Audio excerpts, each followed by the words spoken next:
नमस्कार दोस्तों, जय हिंद। स्वागत है आपका आपके अपने चैनल पाठशाला विद की।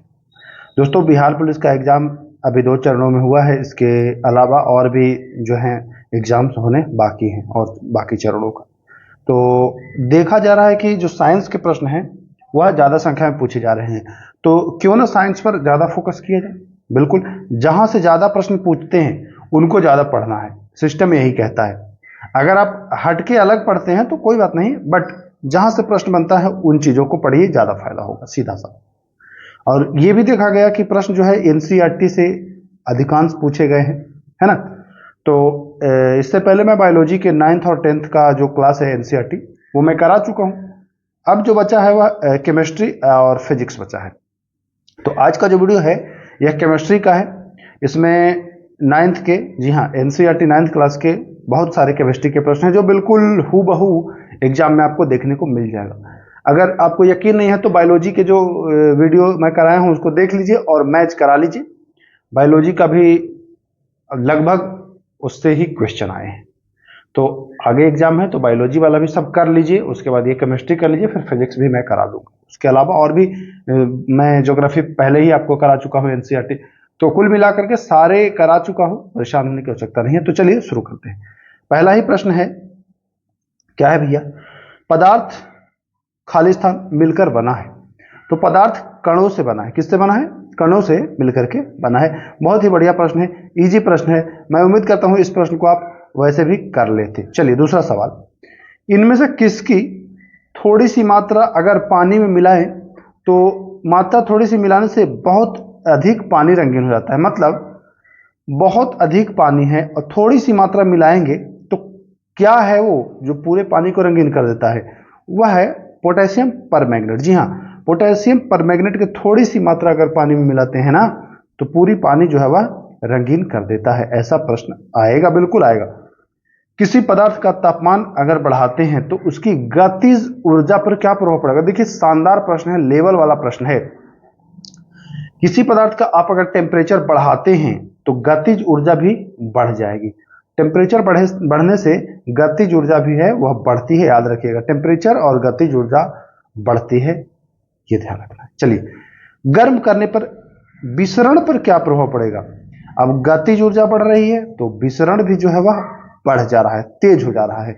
यानी कि गर्म करने पर अगर प्रश्न बनता है कि गर्म करने पर गतिज ऊर्जा बढ़ती है, विसरण भी बढ़ता है, दोनों बढ़ जाता है। विसरण संभव है ठोस, द्रव और गैस तीनों में, यह भी ध्यान रखना है। विसरण जो है वह तीनों में संभव है। अगला प्रश्न, बर्फ का टुकड़ा पानी पर तैरता है, इसका कारण क्या है? अक्सर आपने देखा होगा कि ठोस चीज जो होता है वह पानी में डूबता है ना।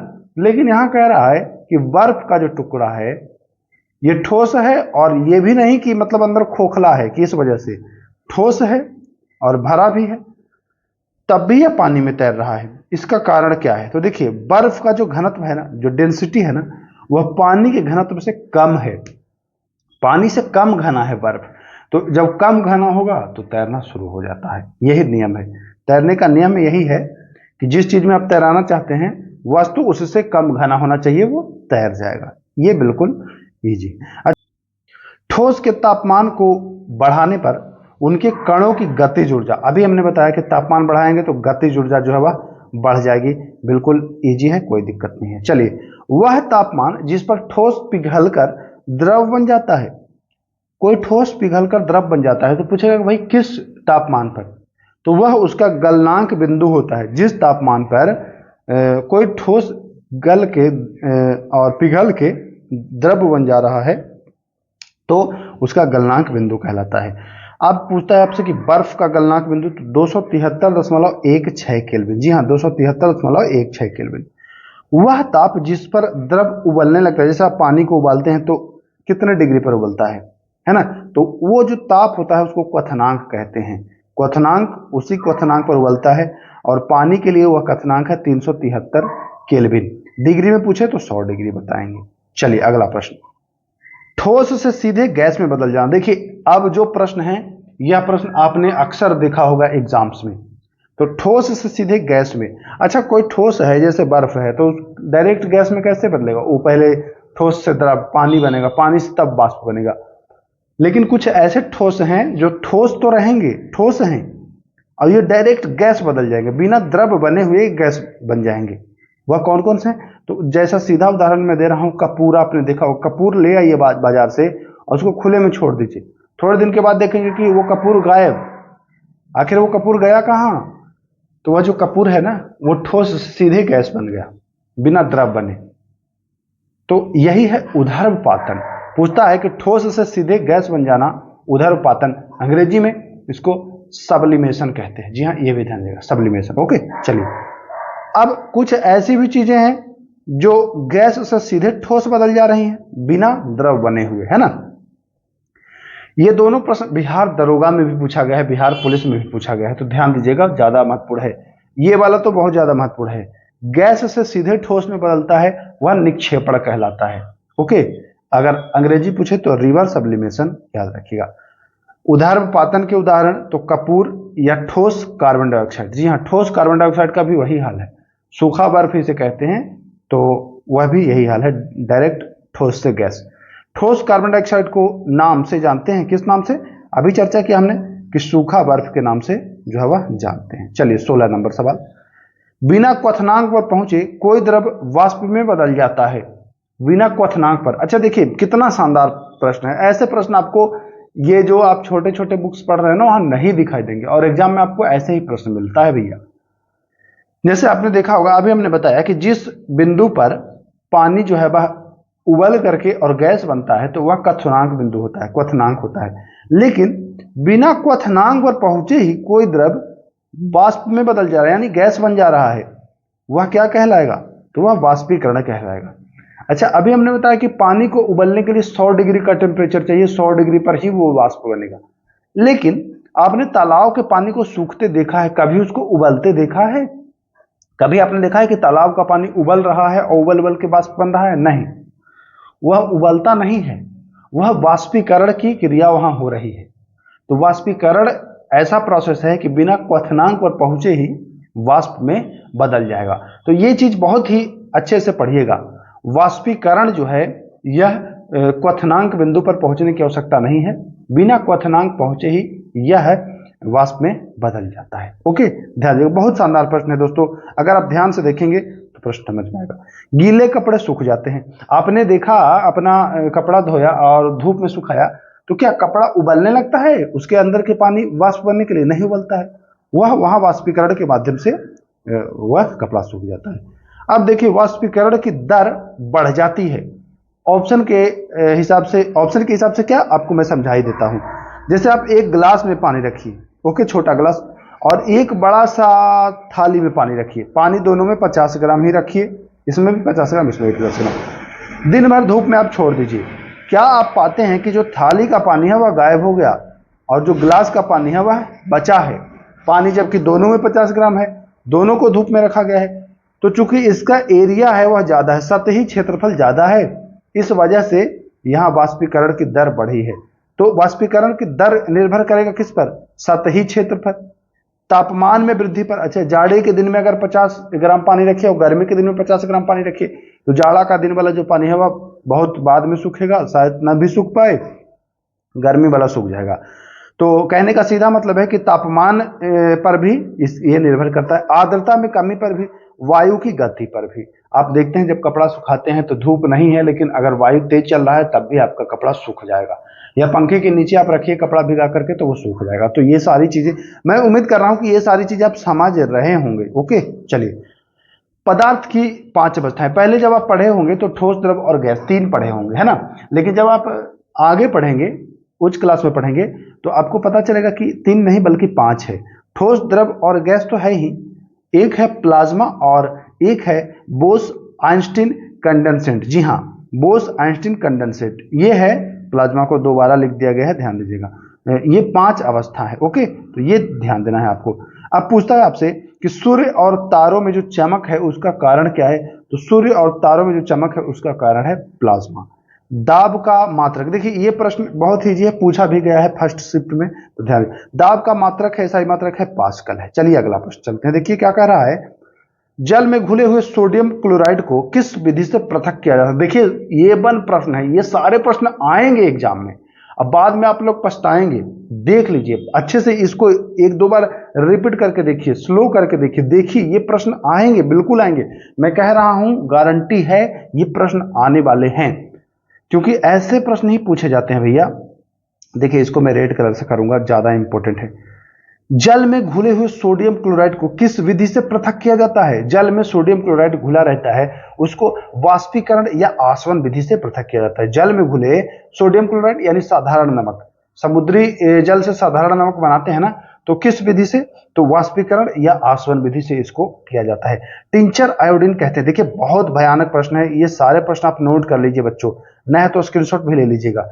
टिंचर आयोडीन आयोडीन और अल्कोहल का विलयन है, ध्यान दीजिएगा। ठोस में गैस का मिश्रण उदाहरण है, तो ठोस में जो गैस का मिश्रण है ना, यह एरोसोल का उदाहरण है, जैसे कोहरा, बादल, कुहासा, धुआं, ये ठोस में गैस का मिश्रण है, इसे एरोसोल भी कहते हैं। चलिए अगला प्रश्न, गैस में द्रव का मिश्रण। गैस में द्रव का मिश्रण अगर आए तो बताइएगा फोम, जैसे में शेविंग क्रीम। अब आता है आगे द्रव में द्रव का मिश्रण, तो द्रव में द्रव का मिश्रण जो है वह इमल्सन है, जैसे दूध या फेस क्रीम, यह द्रव में द्रव का मिश्रण है। चलिए 27 नंबर, ये सारे प्रश्न एनसीईआरटी के हैं, तो डाउट तो बिल्कुल भी नहीं करना है कि गलत होगा, असंभव है।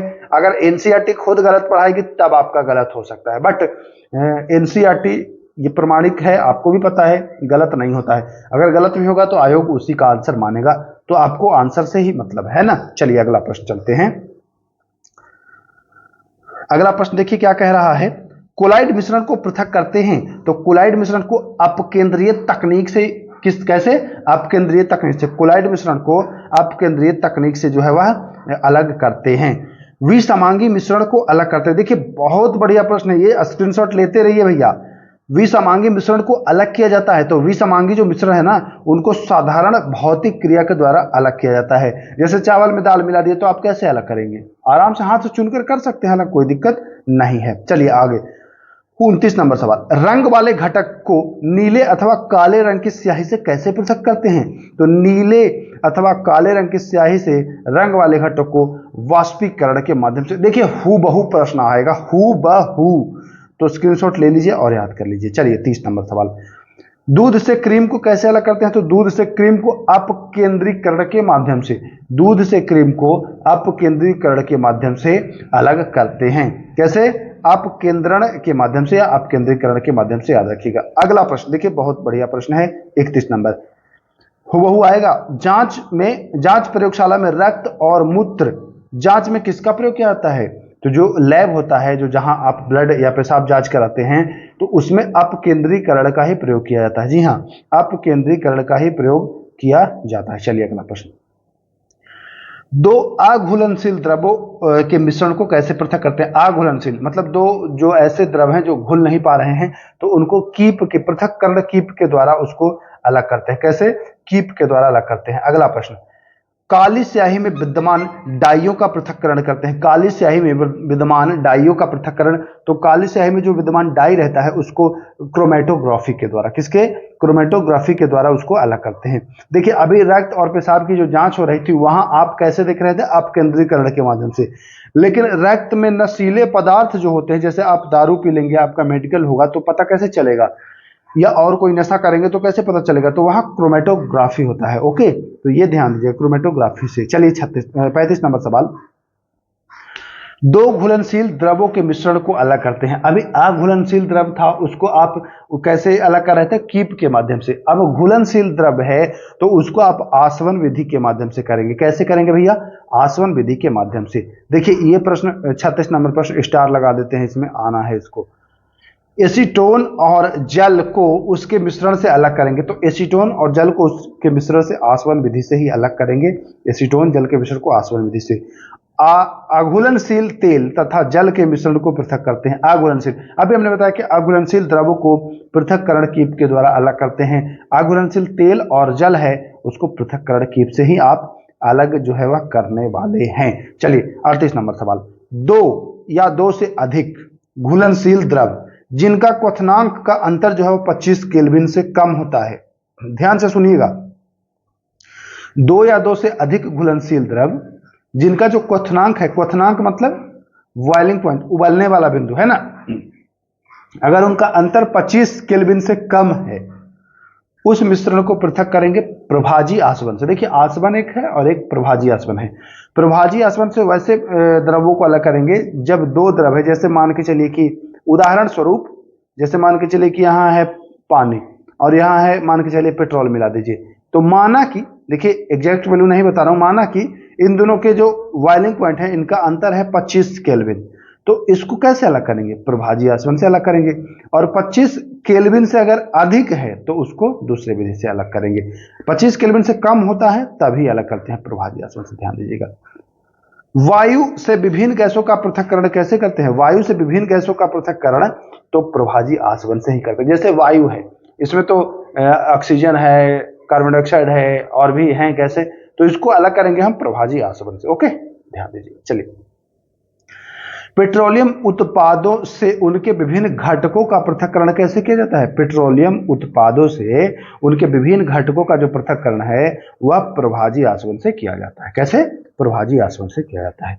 वायु मिश्रण है, तो वायु जो है वह समांगी मिश्रण का उदाहरण है। किसका? समांगी मिश्रण का उदाहरण है। 42 नंबर सवाल, किसी अशुद्ध नमूने में से शुद्ध कॉपर सल्फेट को कैसे प्राप्त कर सकते हैं? अशुद्ध नमूने से शुद्ध कॉपर सल्फेट को कैसे प्राप्त कर सकते हैं? तो क्रिस्टलीकरण विधि द्वारा इसको प्राप्त कर सकते हैं। कैसे करते हैं? क्रिस्टलीकरण विधि द्वारा इसको प्राप्त कर सकते हैं। इस विधि का प्रयोग ठोस पदार्थ को शुद्ध करने में किया जाता है। अब आपसे पूछे कि ठोस पदार्थ को शुद्ध करने में किसका प्रयोग किया जाता है, तो बताएंगे क्रिस्टलीकरण। देखिए बढ़िया सवाल है, फिर से मैं दोहरा दे रहा हूं, इस सवाल को, ज्यादा इंपॉर्टेंट है। किसी अशुद्ध नमूने में से शुद्ध कॉपर सल्फेट को कैसे प्राप्त कर सकते हैं? तो यह क्रिस्टलीकरण विधि से द्वारा, है ना। इस विधि के द्वारा ठोस पदार्थ को शुद्ध करने में आप प्रयोग कर सकते हैं इस विधि को, है ना। चलिए, किस तरह नमक से अशुद्धियों को दूर करते हैं? देखिए नमक से अशुद्धियों को, पानी से नमक को नहीं, जो आपने पढ़ा है अभी कि सोडियम क्लोराइड को कैसे अलग करते हैं वो वाला नहीं। सोडियम क्लोराइड में भी तो कुछ अशुद्धियां, जैसे नमक में भी कुछ अशुद्धियां मिली होती है ना, जब आप समुद्र से नमक तैयार करेंगे तो उसमें कुछ अशुद्धियां होंगी, तो उन अशुद्धियों को दूर करेंगे आप क्रिस्टलीकरण से। तो ये ध्यान दीजिएगा, नमक की अशुद्धियों को क्रिस्टलीकरण से दूर करते हैं। चलिए, अशुद्ध नमूने से फिटकरी को कैसे, तो आपको पता है कि आप ठोस को अलग कर रहे हैं, तो ठोस को अभी हमने बता दिया कि क्रिस्टलीकरण के द्वारा कर सकते हैं।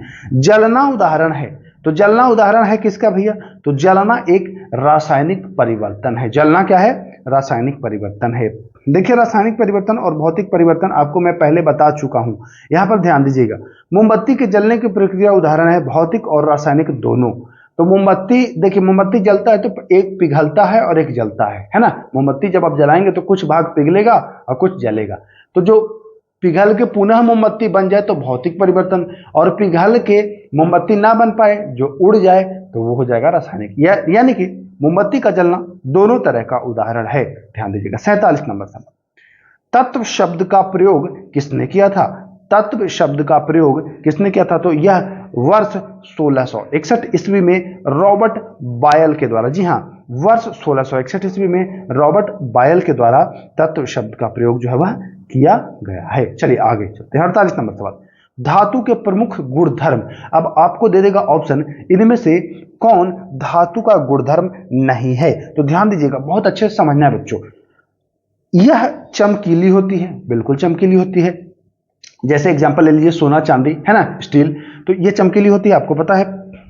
यह ताप तथा विद्युत का सुचालक होता है, बिल्कुल सुचालक होता है।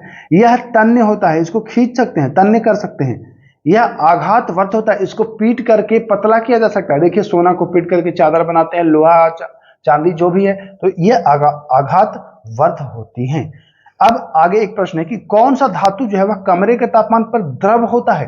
अच्छा, धातु का जब प्रॉपर्टी आप देखेंगे तो धातु लगभग ठोस होता है, लेकिन एक जो धातु है ना वह द्रव होता है। द्रव मतलब लिक्विड फॉर्म में होगा।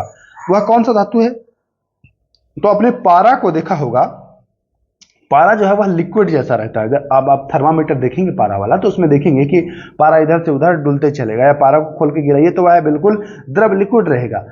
तो पारा एकमात्र धातु है जो तापमान, कमरे के तापमान पर, रूम टेम्परेचर पर भी वह द्रव अवस्था में पाया जाता है। ओके, चलिए अगला प्रश्न, अधातु का निम्न गुणधर्म, अभी आपने धातु का गुणधर्म पढ़ा, अब अधातु का गुणधर्म जानिए, क्योंकि एग्जाम में अगर आपसे पूछ दे कि भैया निम्न में से कौन अधातु का गुणधर्म नहीं है, तब तो आपको जानना है ना अधातु का गुणधर्म क्या है। यह विभिन्न रंग की होती है, मतलब किसी भी कलर का ये हो जाएगा, कोई आवश्यक नहीं है कि ये चमकीला ही हो, चमकीला नहीं होगा, ये किसी अन्य कलर का भी हो सकता है। यह ताप, तप नहीं है, ताप और विद्युत का कुचालक होता है। जैसे धातु अब पढ़ रहे थे तो धातु ताप का चालक था। जैसे आप अगर लोहे का वायर बनाइए, एल्युमिनियम का वायर बनाइए, सोने का, तांबे का, चांदी का, तो उसमें करंट आएगा, या फिर ताप उसमें होता है कंडक्ट, मतलब इधर से उधर जाएगा, उसको गर्म करिए, जैसे लोहे का बर्तन हो गया या फिर चांदी का बर्तन हो गया, तो वो मतलब ताप को इधर से उधर पार करेगा, ताप का चालक है।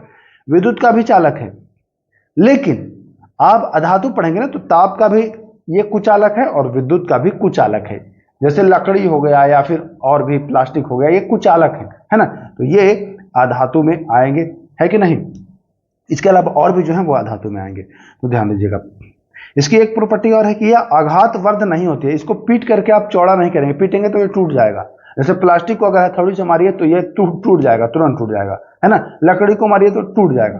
तो ऐसे मैं समझाने के लिए बता रहा हूं। चलिए, तत्व जो धातु और अधातु दोनों की गुणधर्म दर्शाते हैं। अच्छा, अभी हमने बताया कि धातु चालक होता है, ताप का भी चालक है ना, और अधातु के बारे में बताया कि कुचालक है। तो कुछ ऐसे तत्व हैं जो धातु वाला भी प्रॉपर्टी होगा और उनमें अधातु वाला भी होगा, दोनों होगा, तो उनको उप धातु कह देंगे। क्या कह देंगे? उप धातु। उप धातु के उदाहरण बोरोन, सिलिकॉन और जर्मेनियम। जी हाँ, ये तीनों नाम याद रखिएगा, बोरोन, सिलिकॉन और जर्मेनियम, ये जो हैं यह उप धातु हैं। ओके, वह अधातु जो कमरे के तापमान पर द्रव है। अभी आपने धातु पढ़ा था कि वह धातु जो कमरे के तापमान पर द्रव है, पारा। अगर पूछे कि वह अधातु तो बताएंगे ब्रोमीन। ये दोनों आपको याद रखना है। चलिए आगे चलते हैं। वह तत्व जो 303 केल्विन के तापमान पर द्रव अवस्था में है, 303 केल्विन, रूम टेम्परेचर से थोड़ा ज्यादा, अगर रूम टेम्परेचर से थोड़ा ज्यादा बढ़ाएंगे तो कौन सा तत्व है जो तापमान में मतलब लिक्विड फॉर्म में हो जाएगा? तो वह है गैलियम और सीजियम।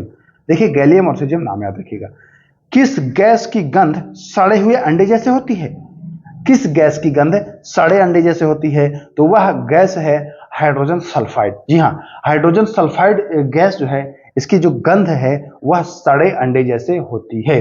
ओके, अच्छा, एक प्रश्न और पूछता है आपसे, कमेंट करिएगा कि शौचालय के बाहर आप अगर जाते हैं तो एक अजीब सी बदबू आती है, तो शौचालय से किस गैस की बदबू आती है?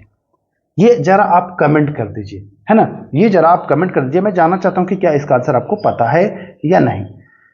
किसने स्थिर अनुपात का नियम बताया था या दिया था? किसने स्थिर अनुपात का नियम दिया था? तो प्राउस्ट नामक वैज्ञानिक ने स्थिर अनुपात का नियम जो है वह दिया था, याद रखिएगा। चलिए 57 नंबर सवाल। देखिए, बहुत शानदार सवाल है और प्रश्नों का मैं भंडार लेकर के आया हूं। एक वीडियो में और दूंगा, इसके बाद केमिस्ट्री का मजा आ जाएगा।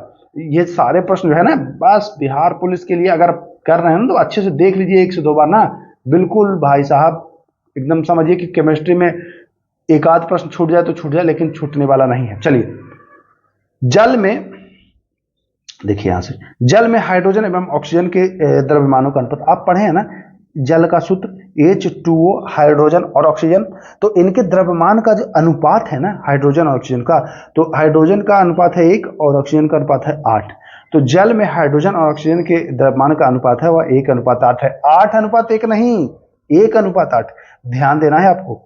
चलिए, अमोनिया में नाइट्रोजन और हाइड्रोजन के द्रव्यमान का अनुपात, तो अमोनिया में नाइट्रोजन है 14 और जो हाइड्रोजन है वह है 3। ध्यान दीजिएगा, हाइड्रोजन दोनों जगह कम है, ध्यान देना है आपको। जॉन डाल्टन का जन्म हुआ था तो इंग्लैंड में वर्ष 1776 ईस्वी में। किसने परमाणु सिद्धांत को 1808 ईस्वी में प्रस्तुत किया था? तो परमाणु सिद्धांत को प्रस्तुत किया था जॉन डाल्टन ने। किसने? जॉन डाल्टन ने यह सिद्धांत को प्रस्तावित किया था। चलिए अगला सवाल। तत्वों के नाम को स्वीकृति प्रदान करता है। तत्वों के नाम को स्वीकृति जो है वह प्रदान करता है। जैसे कोई तत्व मिला तो उसके नाम को स्वीकृति कौन प्रदान करता है? तो वह एक संस्था है, उसका नाम पूछ देता है international union of pure and applied chemistry. अंग्रेजी इसका शॉर्ट फॉर्म है IUPAC। जी हाँ, IUPAC। Okay, international union of pure and applied chemistry. Okay, चलिए 62 नंबर सवाल। कार्बन डाइऑक्साइड में कार्बन और ऑक्सीजन, कार्बन डाइऑक्साइड का सूत्र क्या है भैया, CO2। ओके, तो कार्बन डाइऑक्साइड में कार्बन और ऑक्सीजन का अनुपात, तो यह 3:8 है, ध्यान देना है आपको। ओके, चलिए अगला सवाल, अवोगाड्रो स्थिरांक संख्या क्या है। अच्छा, अवोगाड्रो स्थिरांक पूछता है आपसे, तो 6.022 गुणे 10 की पावर 23। जी हाँ, 6.022 गुणे 10 की पावर 23 याद रखिएगा।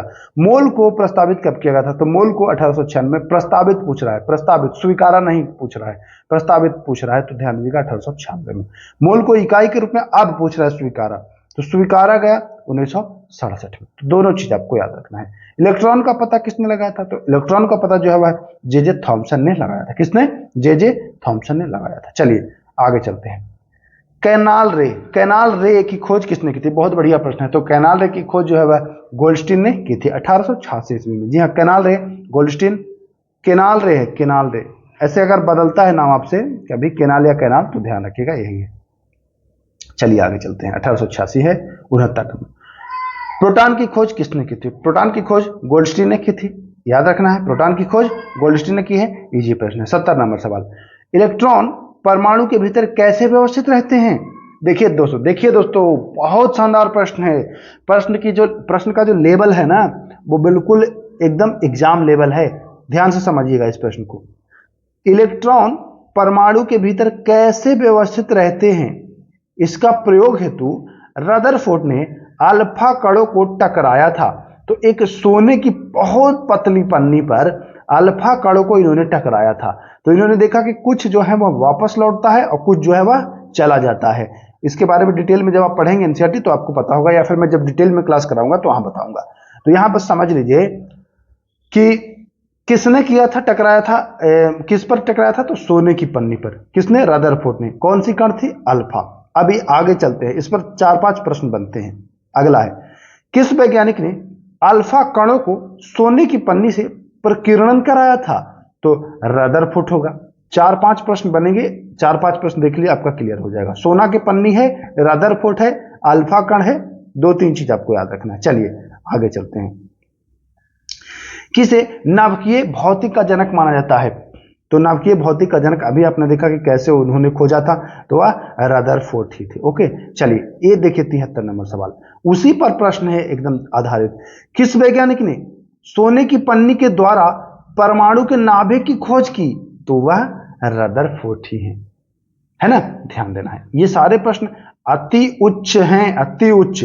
ओके, चलिए आगे चलते हैं। 74 नंबर, यह किसने बताया कि इलेक्ट्रॉन नाभिक के चारों ओर निश्चित कक्षाओं में चक्कर लगाते हैं। भैया किसने बताया कि इलेक्ट्रॉन जो है वह नाभिक के चारों ओर निश्चित कक्षाओं में चक्कर लगाते हैं, तो यह रदरफोर्ड ने बताया। किसने, रदरफोर्ड। चलिए आगे 75 नंबर सवाल, नील्स बोर को नोबेल पुरस्कार किस कार्य हेतु दिया गया, तो नील्स बोर को यह परमाणु संरचना पर योगदान हेतु दिया गया है इनको नोबेल पुरस्कार। चलिए अगला सवाल 76 नंबर, न्यूट्रॉन की खोज किसने की थी, 1932 में जेम्स चैडविक के द्वारा न्यूट्रॉन की खोज की गई है। देखिए प्रश्न बहुत सारा मैं लेकर के आया हूं आपका, एक वीडियो में इतने भयानक प्रश्न, कहेंगे कि सर क्या ही प्रश्न है। शानदार प्रश्न सारे एग्जाम में आने वाले हैं। तो अगर देख रहे हैं ना तो देखिए, दबा करके 2 बार देखिए, या तो स्क्रीनशॉट लेना चाहते हो स्क्रीनशॉट ले लीजिए, क्योंकि भैया एग्जाम में आएंगे ही आएंगे। इतने उच्च लेवल के प्रश्न मैं लाया हूं ना कि एग्जाम में आना ही आना है। चलिए, किसी परमाणु का द्रव्यमान प्रकट किया जा सकता है, परमाणु का द्रव्यमान कैसे प्रकट किया जा सकता है भैया, तो चलिए देखते हैं कैसे प्रकट किया जा सकता है, भी बता रहे हैं। तो इनका परमाणु का द्रव्यमान प्रकट किया जा सकता है नाभिक में उपस्थित प्रोटॉन और न्यूट्रॉन के द्रव्यमान की योग के द्वारा। कैसे, नाभिक में कितने प्रोटॉन उपस्थित है और कितने न्यूट्रॉन उपस्थित है, इनके द्रव्यमान का योग से ही आप जो है वह परमाणु का द्रव्यमान जो है वह निकाल सकते हैं। परमाणु संख्या को दर्शाया जाता है, तो परमाणु संख्या का संकेत जो है वह Z है। कैसे है, Z। अगर पूछे कि भैया सोना का परमाणु सोना का Z क्या है, तो परमाणु संख्या पूछ रहा है आपसे, तो आप ये बताएंगे परमाणु संख्या कहलाती है, परमाणु संख्या कहलाती है। चलिए ये प्रश्न छोड़ दिए हैं, ऑप्शन नहीं है यहां पर, लेकिन है ऑप्शन नहीं, ये आंसर है। चलिए मैं बता ही देता हूं, परेशान होने की आवश्यकता नहीं है। ये 80 के जगह पर इसका ये है, परमाणु संख्या कहलाती है परमाणु संख्या क्या कहलाती है भैया? एक परमाणु में उपस्थित प्रोटॉन की संख्या, एक परमाणु में उपस्थित जितने प्रोटॉन हैं उसको परमाणु संख्या कहेंगे, है ना। चलिए आगे चलते हैं। द्रव्यमान संख्या कहलाता है, यहाँ पर आपका गड़बड़ हो गया है, जो क्वेश्चन है उसमें एरो लगा है और जो आंसर है उसमें तीर है, इसी वजह से कंफ्यूजन है। चलिए खैर कोई दिक्कत नहीं, यहाँ पर मैं ये कर देता हूँ। द्रव्यमान संख्या कहलाता है, क्या है द्रव्यमान भैया? एक परमाणु के नाभिक में उपस्थित प्रोटॉन और न्यूट्रॉनों की कुल संख्या को द्रव्यमान, अभी हमने इसको बता ही दिया है, ऊपर पढ़े हो गया। द्रव्यमान संख्या को कहा जाता है, तो द्रव्यमान संख्या को न्यूक्लियन भी कहा जाता है। चलिए आगे चलते हैं, 83 नंबर सवाल। द्रव्यमान संख्या को न्यूक्लियन भी कहते हैं। समस्थानिक कहलाता है, तो समस्थानिक क्या कहलाता है? जिसकी परमाणु संख्या समान लेकिन परमाणु द्रव्यमान अलग हो। चलिए अगला चलते हैं, 84 नंबर सवाल। 84 नंबर सवाल चलते हैं। हाइड्रोजन के कितने समस्थानिक हैं? तो 3, प्रोटियम, ड्यूटेरियम और टाइटेनियम। जी हाँ, हाइड्रोजन के 3 समस्थानिक कौन कौन भैया? तो प्रोटियम, ड्यूटेरियम और टाइटेनियम। ओके, चलिए। किसके समस्थानिक का उपयोग परमाणु भट्टी में ईंधन के रूप में होता है? कहता नहीं है, किया जाता है। तो यूरेनियम के समस्थानिक का जो प्रयोग है वो परमाणु भट्टी में करते हैं। कैंसर के उपचार हेतु, तो कैंसर के उपचार हेतु कोबाल्ट के समस्थानिक का प्रयोग किया जाता है। घेंघा के इलाज हेतु किसके समस्थानिक का? भैया आयोडीन के समस्थानिक का। कैंसर के लिए कोबाल्ट, घेंघा के लिए आयोडीन। चलिए चलते हैं आगे, 88 नंबर सवाल। अलग अलग परमाणु संख्या वाले तत्व जिनकी द्रव्यमान संख्या समान होती है कहलाती है। देखिए, परमाणु संख्या अलग हो लेकिन परमाणु द्रव्यमान जो है वह सेम हो तो समभारिक होगा, द्रव्यमान सेम हो तो समभारिक होगा। अगर द्रव्यमान अलग हो तब हम आपको पीछे बता दिए हैं कि समभारिक नहीं होगा। ओके, चलिए समस्थानिक होगा। चलिए आगे चलते हैं। परमाणु केंद्र की खोज किसने की? तो परमाणु केंद्र की खोज अभी आपको बताए थे कि रदरफोर्ड ने जो सोने की पन्नी पर टकरा करके किया था। तो जो 89 यानी 89 प्रश्न थे जो हाई वोल्टेज वाले थे, बिल्कुल हाई वोल्टेज वाले थे। अगर इसको आपने अच्छे से देखा है और 1 से 2 बार देखेंगे तो बिल्कुल एग्जाम में ये मान के चलिए कि आपका किसी भी शिफ्ट में एग्जाम हो या आप पीछे के जो एग्जाम हुए उनसे मिला लीजिए, है ना, आप देखेंगे कि आपका स्कोर बिल्कुल सुधर जाएगा, बिल्कुल सुधर जाएगा। मैं उम्मीद करता हूं आप क्लास को देखें, एंजॉय कीजिए। फिर मिलेंगे। नमस्कार, जय हिंद।